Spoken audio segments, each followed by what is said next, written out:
Sahabat terkasih,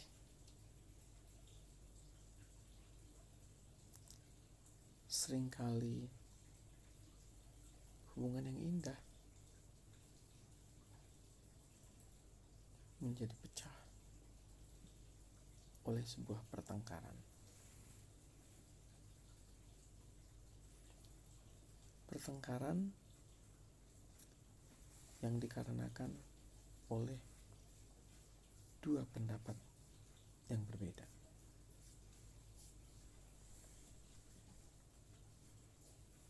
Tapi bila kita menyadari, maka setiap pihak yang mengatakan pendapatnya, pastilah ia merasa pendapatnya itu benar. Setidaknya, dia memiliki alasan untuk membenarkan pendapat. Jika tidak demikian, maka dalam pemikiran dewasa tidak mungkin ia mengatakannya. Kedua belah pihak akan selalu menyampaikan pendapatnya itu yang benar, dengan alasan yang ia buat yang jelas untuk membenarkan pendapatnya.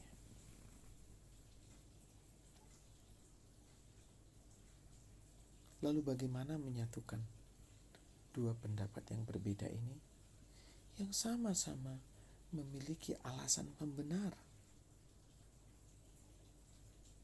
Atau apakah kita akan mempertaruhkan hubungan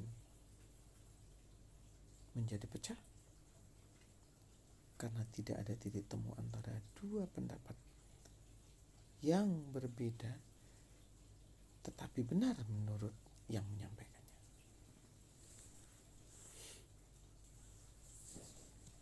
Saudara, coba kita pikirkan, bagaimana kita menyatukan dua pendapat yang berbeda. Ini adalah bahasa yang kontradiktif.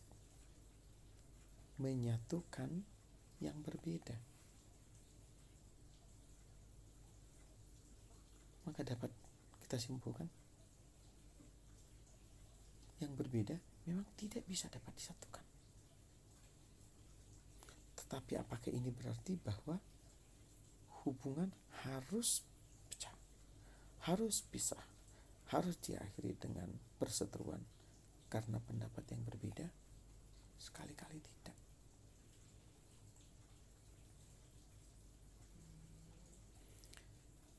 Perbedaan itu menunjukkan kita memiliki pola pikir yang berbeda.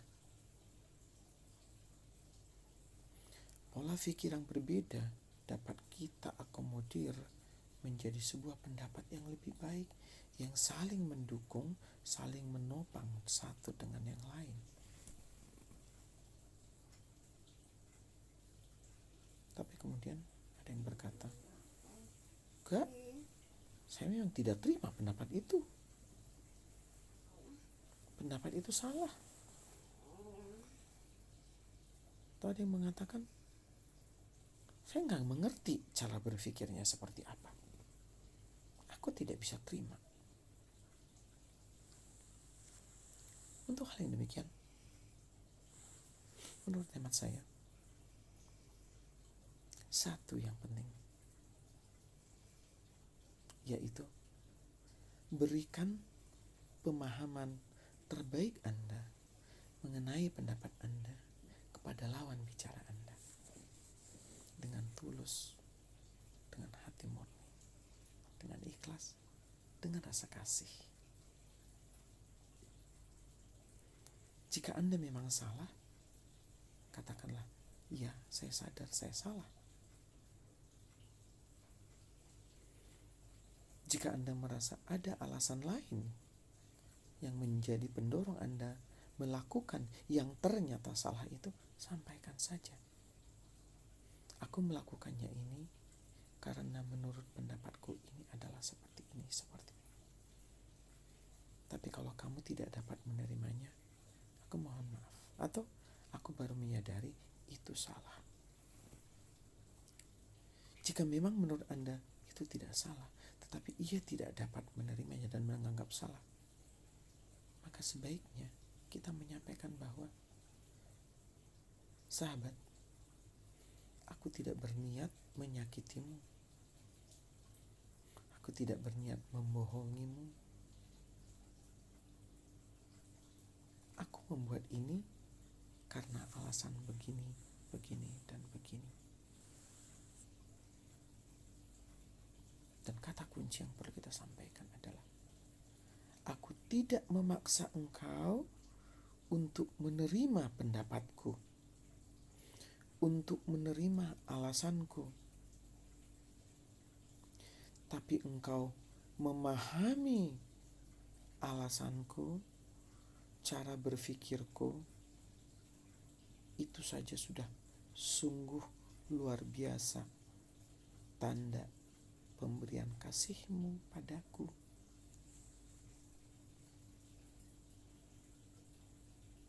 Artinya, kita tidak bisa memaksa orang lain untuk menerima pendapat kita. Dan orang lain juga tidak boleh memaksakan pendapatnya terhadap kita. Maka titik temunya adalah di satu hal. Aku pahami alasanmu meskipun aku tidak dapat menerimanya. Ini hal yang wajar dalam hidup. Sadarkah kita bahwa banyak hal dalam hidup ini yang mau tidak mau harus kita terima, karena itulah adanya, meskipun bukan itu yang kita mau. Bukankah hal ini sama dengan dua pendapat yang berbeda tadi? Yang satu menyampaikan pendapatnya dengan segala alasannya yang menurut ia itu benar. Di sisi lain, orang lain tidak mau menerima. Maka titik temunya adalah, yang berpendapat mengatakan, aku melakukannya ini karena begini. Dan orang lain selayaknya dapat mengerti, meski tidak dapat menerima.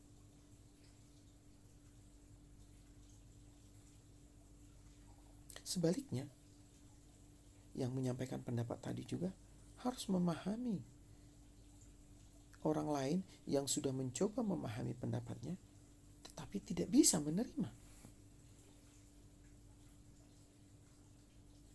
Jika kedua arah seperti hal ini, maka perpecahan tidak akan terjadi.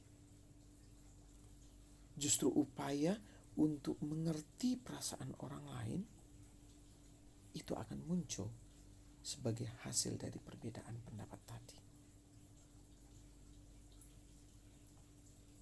Semakin sering kita berdiskusi adanya perbedaan antara aku dan kamu, maka akan semakin tajam perasaan kita untuk dapat saling mengerti, meski tidak harus menerima.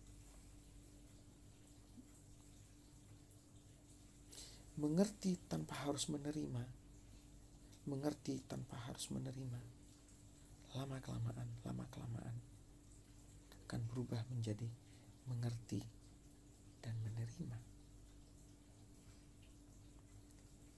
Mengerti dan menerima adalah buah perjuangan para pihak yang bersahabat, yang berhubungan, dari upaya mereka untuk memberi penjelasan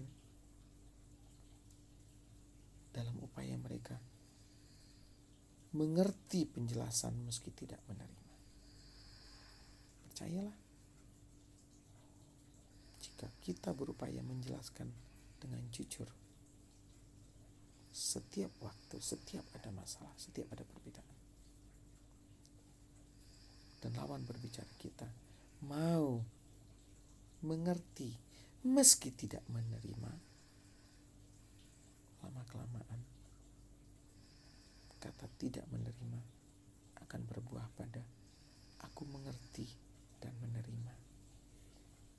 Bahkan sebelum pembicaraan dimulai, sebelum terjadi emosi satu dengan yang lain, jawabnya, aku sudah mengerti dan menerima sebelum engkau menjelaskannya. Salam kasih untuk kita semua.